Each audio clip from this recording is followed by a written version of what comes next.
Here we look at the three elements of quality magnesium powder ball press. Because of metal smelting and ball size is different, the required pressure is different according to the situation. As far as possible to choose the forming pressure can be adjusted molding machine. The core of heavy magnesium powder ball press equipment is the forming machine, and the key component that affects the efficiency of the forming machine is the ball roller. The blank of the ball roll is divided into the hole forging and casting.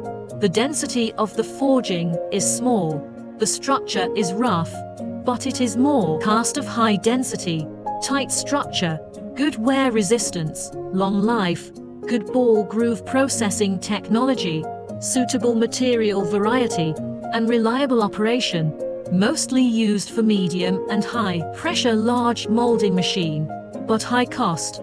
After the improvement of manufacturing process, the current equipment replacement and maintenance is more convenient, reducing the difficulty of user maintenance.